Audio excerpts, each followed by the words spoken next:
इस समय रतिया के एसडीएम साहब सुरेंद्र कुमार जी हमारे बीच में हैं। आज आपने रतिया गौशाला का, श्री कृष्ण गौशाला का दौरा किया है आपने, और औचक ही निरीक्षण था ये आपका। तो आपको कैसा लगा यहाँ की व्यवस्था देखकर, यहाँ के इंतजाम देखकर और गौ माता की सेवा को देखकर?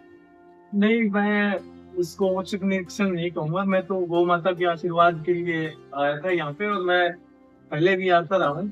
5-6 बार मैं पहले चुपचाप आता हूँ और चला जाता हूँ। यहाँ की व्यवस्था लाजवाब है अपने आप में। हरियाणा की जो चुनिंदा गौशालाएं हैं, उसमें हमारी गौशाला शुमार है। यहाँ की आपकी जो प्रबंधन कमेटी है, उसने जो प्रबंध कर रखा है, हमारे यहाँ करीबन 2200 प्लस गायें हैं। और हर बार जब भी आते हैं तो कोई ना कोई नई चीज पुस्तक होती मिलती है, कोई ना कोई नई चीज ढूंढती हुई मिलती है। तो यहाँ जो जो वातावरण है वो अपने आप में ही अलग चीज है।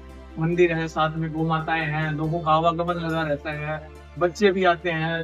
तो यहाँ पे कर्म का कर्म और धर्म का धर्म, तो ये बहुत ही लाजवाब चीज है। एक तरह से हम सब के लिए प्रेरणा का स्रोत है कि हमारे छोटे से शहर में इतनी बड़ी संस्था बनती है। और आप सभी जो गो भक्त हैं, गौशाला कमेटी के, जो श्री कृष्ण गौशाला कमेटी के जो मेंबरान सदस्य हैं, मैं उन सबको बहुत ही धन्यवाद देता हूँ कि हमारे छोटे शहर में इतनी अच्छी वेल मैनेज संस्था जो है वो काम कर रही है, और हम गौ माता की सेवा कर रहे हैं। आपने एक ऑफिसर के नाते प्रदेश के कई शहरों में दौरा किया है, गए हैं, वहाँ पर आपने ड्यूटी करी है। तो यहाँ जो रतिया में आपने ये गौशाला देखी, इसमें सबसे ज्यादा कंक्रीट की ज्यादा खूबसूरती किसमें लगी आपको? वैसे तो हमारा पूरा रतिया ही खूबसूरत है, लेकिन यहाँ जो व्यवस्था हमारी सबसे बड़ी गौशाला, हाँ हम बैठे हैं, वो है। उसके अलावा छोटी छोटी 4-5 गौशालाएं और हमारी उधर नंदीशाला भी है।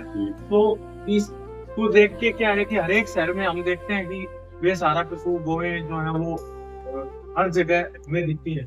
हमारे रतिया में एक भी बेसहारा गाय या बंदी कहीं भी बाजार में, एक सड़क पे, रोड पे कहीं नहीं होता है। तो वो ये हमारे शहर की खूबसूरती है, यहाँ के लोगों की खूबसूरती है कि उन्होंने इतने अच्छे तरीके से गौ माता की सेवा कर रहे हैं। और सारा शहर भी साफ सुथरा है और सेवा भी होती है। अगर प्रशासन के तौर पर बात करें तो जैसे यहाँ पर विभिन्न गौशालाएं हैं, नंदीशाला है, तो आपकी तरफ से क्या कोऑपरेशन रहता है? ऐसा है, वैसे तो आप लोगों ने प्रबंधन कर रखा है सरकार की तरफ से, गौ सेवा आयोग की तरफ से आपको डोनेशन आता है। काफी जो नंदीशाला हमारी बनी हुई है, वहाँ कुछ जिसे वो हमारी नगर पालिका के अंदर आती है, तो मैं वहाँ भी दौरा किया है।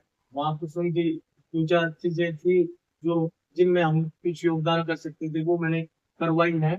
और भी हम प्रयासरत है, अभी उससे कुछ काम करवाने का मैंने कल भी बात की थी, बुलाए थे, टेंडर हो रखा है। तो जितना प्रशासन के लेवल का कोई सहयोग होगा तो प्रशासन सदैव आपकी सेवा में तैयार है।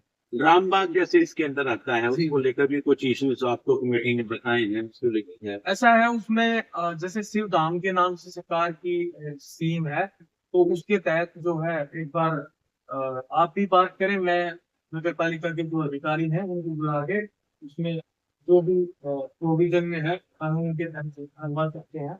मैं भी बोलूंगा, आप ही बात करें, जो भी हो पाएंगे अपने लेवल पे वो जरूर करें।